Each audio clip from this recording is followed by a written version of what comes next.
tonight give your introductions. Wow, you could be up here doing the talk. So I want to tell you just a little bit about myself, and thinking about MATC and transportation. It made me think about a theme of roads, traveling, journeys. So I'm kind of going to speak about life in that way, in a broader way, of what my journey is and what your journeys are. So I want to tell you a little bit about where I come from and how it relates to you, and then share with you some of the different things that we're doing at the Indian Commission to, I believe, help our people, and share some of the great young people that I've been blessed to work with and mentor over the years. And I'll tell you a little bit about their journeys, which are very similar to your journeys. So myself, I grew up in North Fork, Nebraska, first generation off reservation, and I descend from Chief Smokebaker. My grandfather was the last chief of the second rank of the Ponca tribe. He was born in 1878, and his allotment was right down the river from Ponca Chief Standing Bear. So Smokebaker was a chief at the same time as Standing Bear.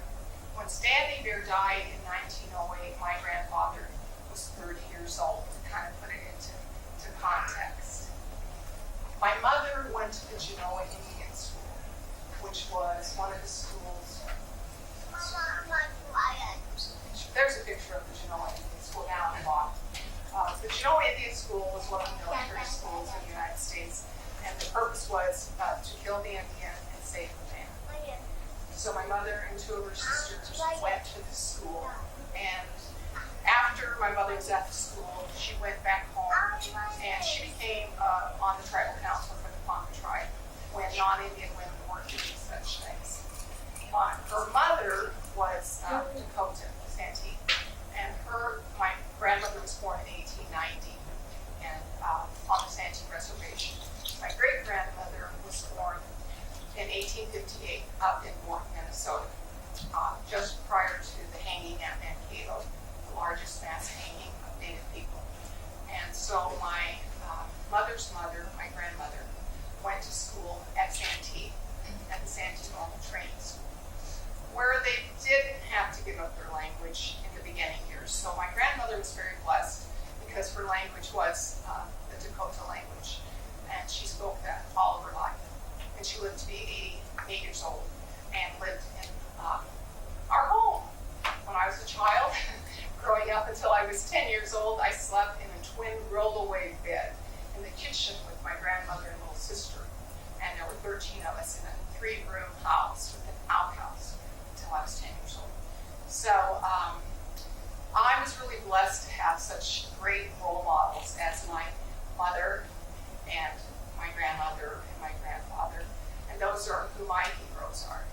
And I grew up in poverty and lived in a school where it was mostly all non-Native students.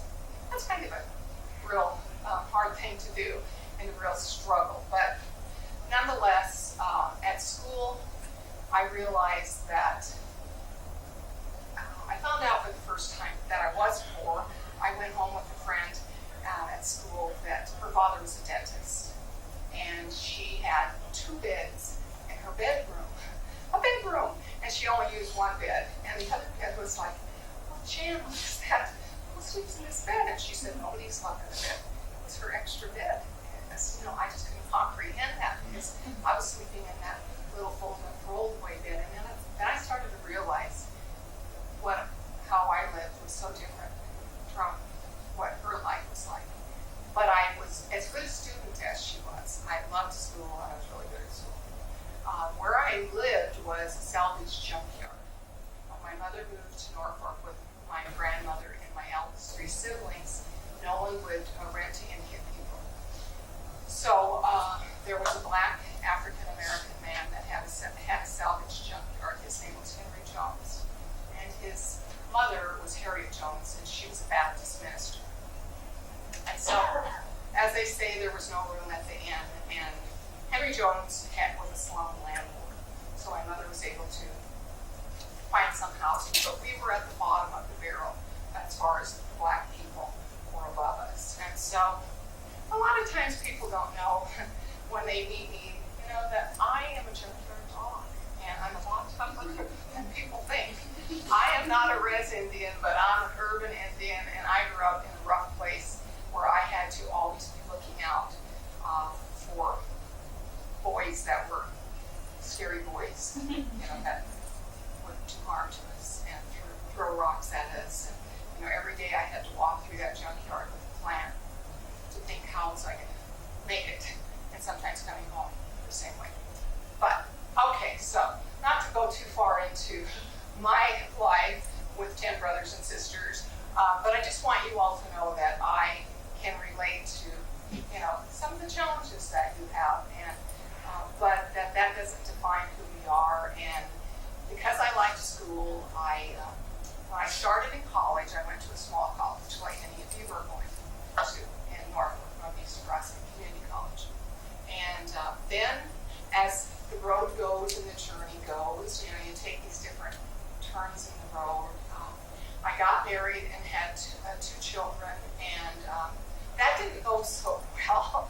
And so, and I know you all said your ages here, and I just want to tell you that it's never too late to get back to school, because as a single mother with two daughters, I decided I could see that my own salvation was going to be through education, and that I was going to have to figure out a way to take care of my daughters.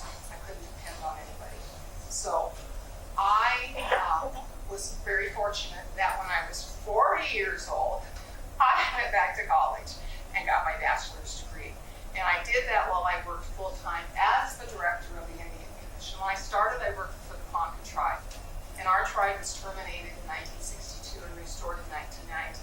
And I opened up the little office here in Lincoln, Nebraska. And I was the secretary there. And but I had a lot of vision and desire to do more for our people. And I met so many wonderful people when I worked at the tribe. And I was constantly building relationships.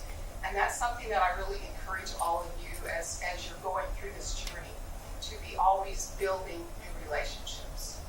So I started out working for the tribe, and then the opportunity came to be the director of the Indian Commission. And that was really wonderful. And today I don't think that they would hire somebody, I know they wouldn't, that didn't have a bachelor's degree. So I was hired with an associate's degree, but I worked all day, went to work from 8 to 5, and then I went to school at night from 6 to 10. And sometimes I would have to drive to Niobrara, which is 4 hours away, come back and go to school, and my two daughters, get them to school and make sure everything was going like that.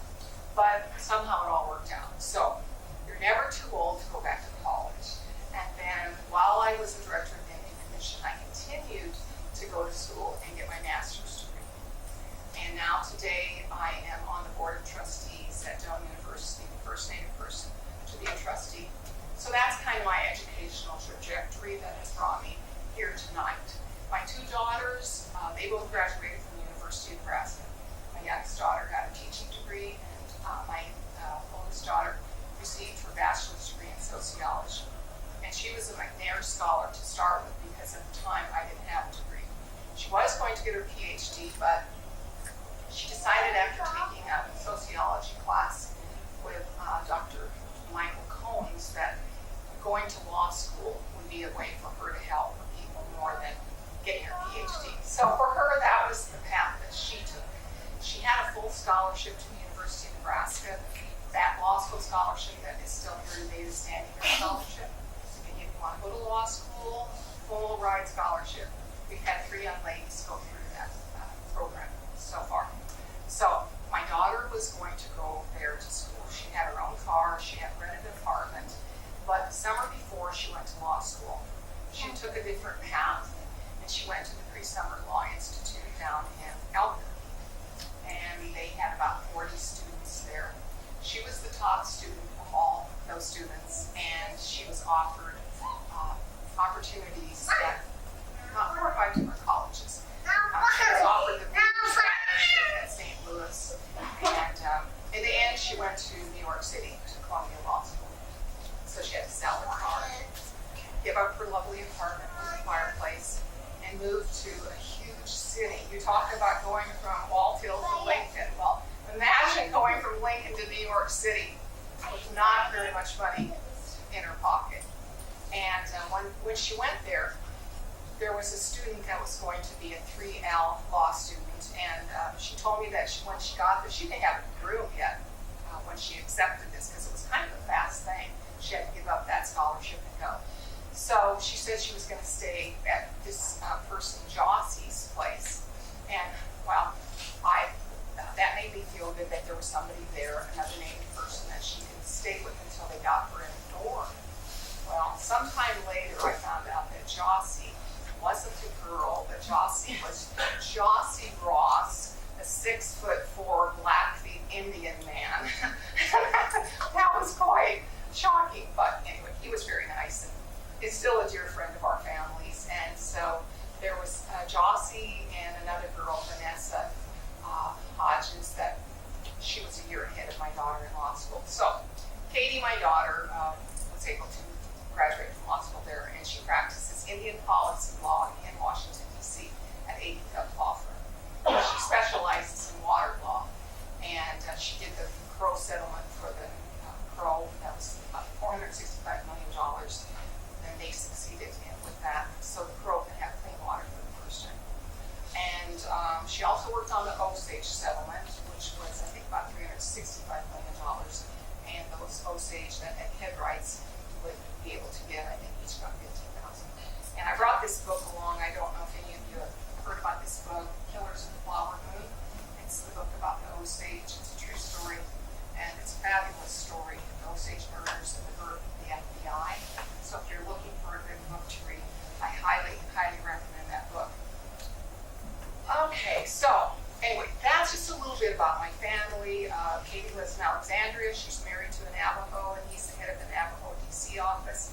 She has 2 little boys, a 5-year-old and a 1-year-old. My other daughter lives in Greenville, North Carolina, and she is a stay-at-home mother with 3 children. So I have 5 grandchildren, and her husband is a professor at Eastern Carolina University. And I am still here in Nebraska, working away, and we're doing a lot of things at the Indian Commission that I want to talk to you about. And I do also want to mention that over the years, I've been so blessed to meet young people like Gabe. And I met Gabe about 3 years ago or 4 years ago. He came to the 5? Yeah. 5. Wow, time flies when you're having fun.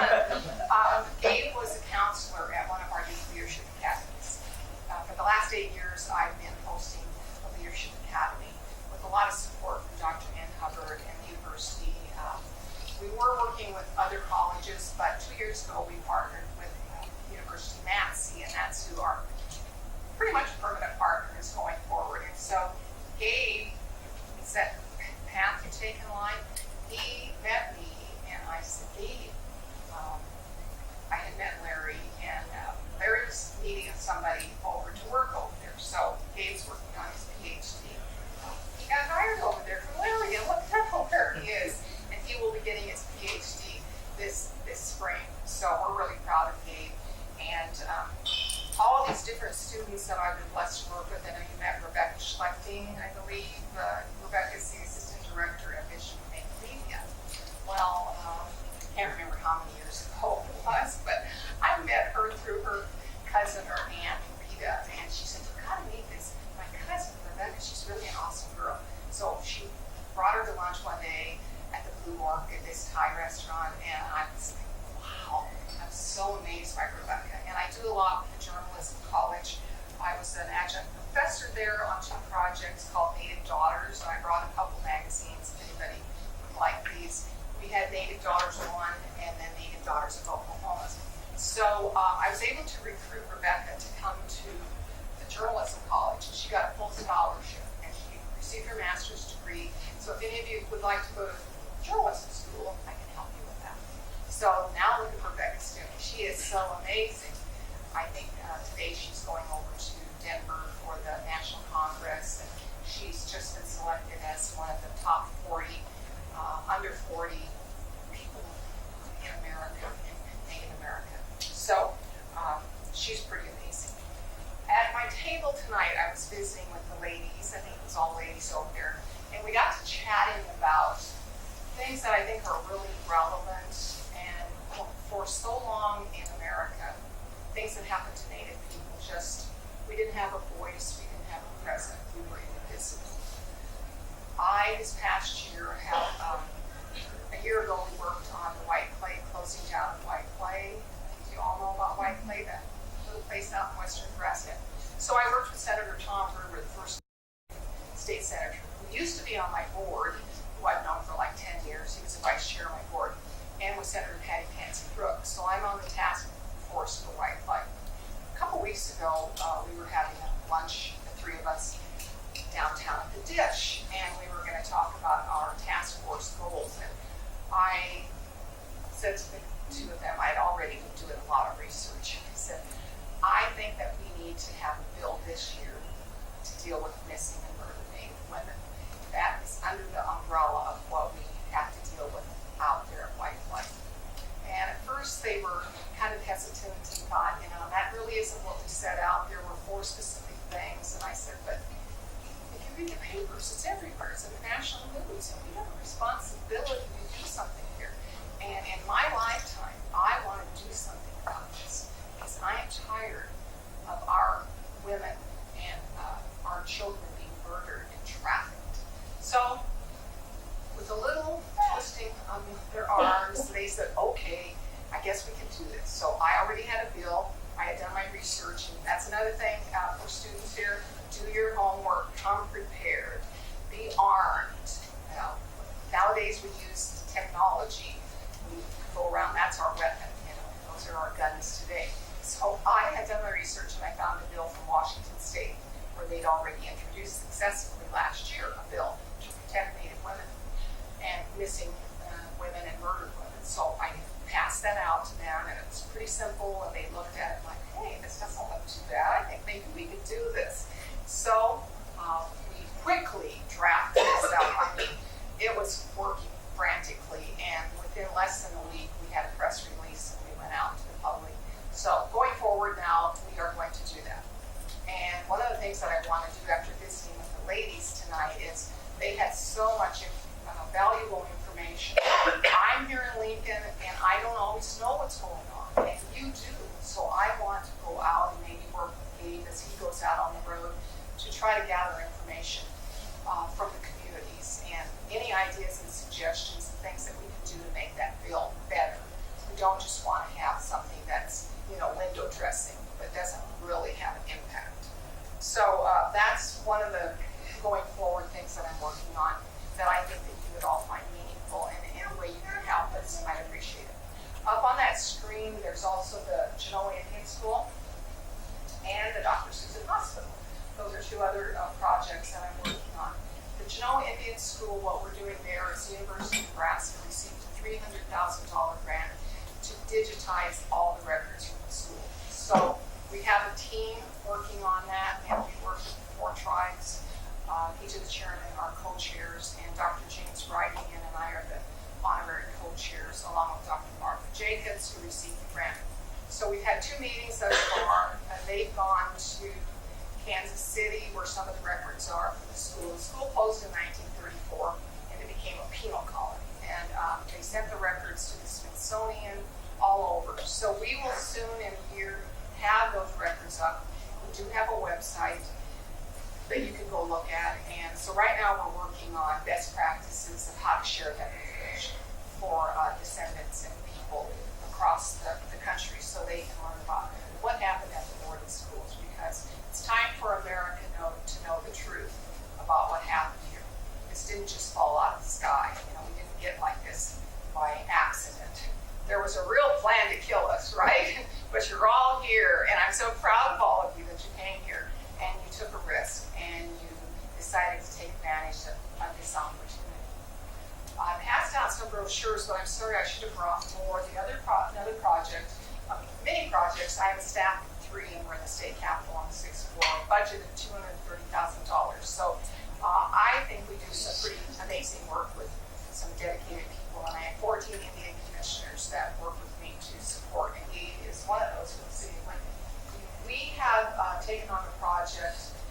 Well, it was about 2 years ago. I was working on the Standing Bear Trail down in the southern part of the state with a gentleman who raised $1 million for that project. And I said, well, Ross, when we get done with this, I have this other idea for you that I'd like you to help me restore and repurpose the Dr. Susan Flesh McCott Hospital. And as you all probably know, she's the first native doctor in all of America.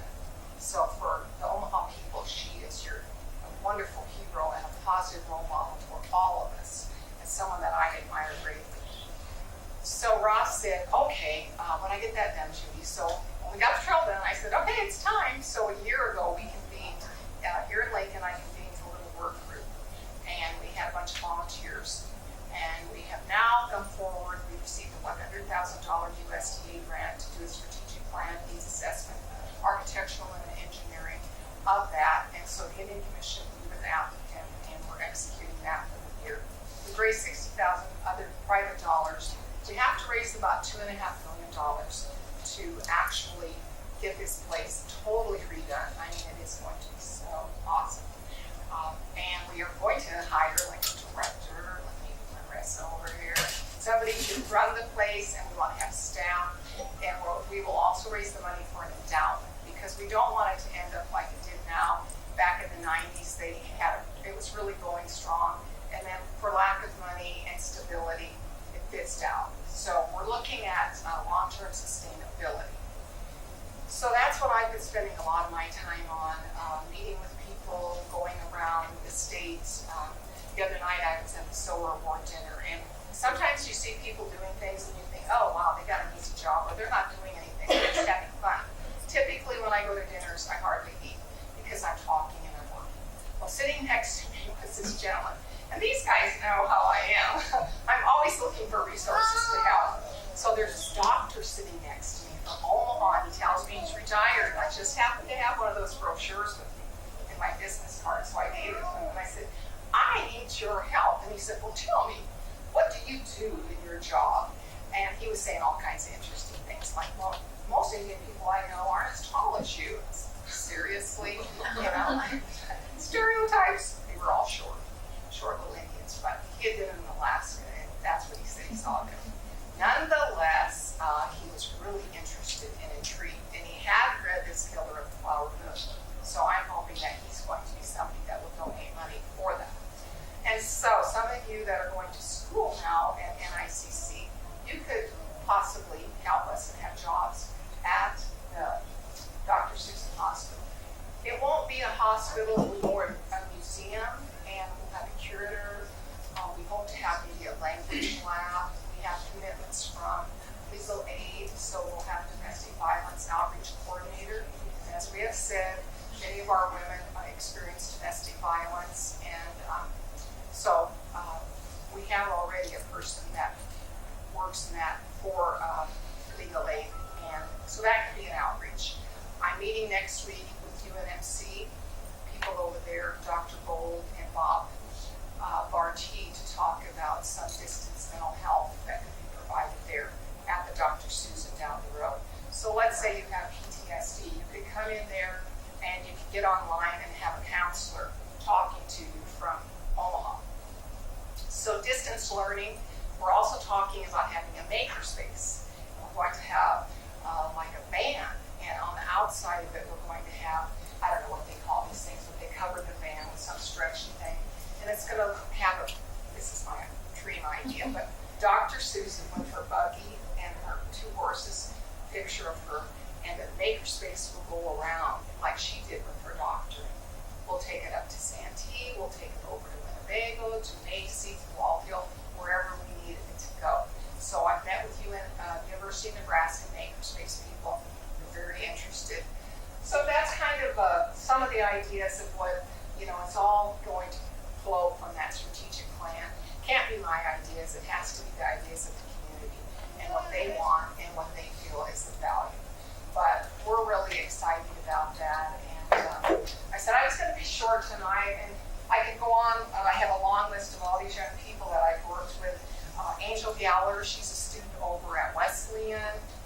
Rachel Whitehawk used to be my secretary. She went to the university here, and then she was a Fulbright, and she went to ASU Law School. Now she's a clerk for federal judge, and she's going to be in a law firm. Alexander Mallory is in his third year of law school, and that's his grandfather is on the Winnebago Council. He was a young man that was at our camp and somebody I mentored. Priscilla Parker. Priscilla Parker is another person I recruited to go to the journalism college. She worked on Naked Daughter. She got a master's degree there. Chloe was an Omaha girl who now is a mother and lives in Colorado and works for TV stations. Jennifer Bear-Eagle is on my board of directors. I mentored Jennifer through law school, and she does legal work for the Oklahoma Post Nation out of Shabra. Andrea Miller was the first standing year scholar that I mentored. She now stepped off my board because she's the first Native American judge in Nebraska, in western Nebraska. She is the mother of 5 children. She had 3 while she went to law school, so it's okay to have kids who can keep going to school. I'm so proud of Andrea, and Andrea is just quite an amazing young girl. Gabe, I already mentioned him, and Rebecca. Lucas LaRose was another young man that I had the honor to work with, and he is an attorney that lives in Omaha, and he's the chair of my board. So with that, I would just like to close to say that you all have the potential to do all those things, and for your journeys, your life can be whatever you want it to be. And you have to take risks and not be afraid, and we're all here to support you. And I'm not going to read this, but I did print off one of my favorite poems by Robert Frost, The Road Not Taken. And as Indian people, I would just like to say sometimes I think there's a big burden put on all of you and all of us that the dominant society doesn't have to save their people. But we all are kind of burdened with, you go to college, what are you going to do to help people? Well, I just say that if you go to college, you become a better person, a better global citizen, and you might work for your tribe, and you might do something, but you don't have to. But by going to college, you just start really helping the whole world be a better place. And looking at the whole world, I always like to say, don't quit being who you are as an Indian person. Learn your back history. Learn your own family stories, like the Dr. Susan. And my proudest person, or one person's I'm proudest of, my grandfather. Standing Bear, I really didn't know about Standing Bear growing up, but my own family, those are my heroes. And then at school, it's okay to learn. It's okay. Education isn't just for white people. So learn all of these wonderful things. Enjoy the opera. Enjoy good food. That doesn't diminish your Indianness. And then lastly, by knowing your own history and knowing other people's history, then you're really fully embraced as a person. And I think that's what's important. And we just have to find a way to work together and get along, and I think that's what life is all about. So if anybody has any questions, I'd be happy to answer. Otherwise, I hope you have a great day tomorrow, and I think this is just a really great program, and I thank Dr. Gillette for inviting me back again, and they've really demonstrated their commitment to this. And I think we're going to try to find the talk to them about daycare, something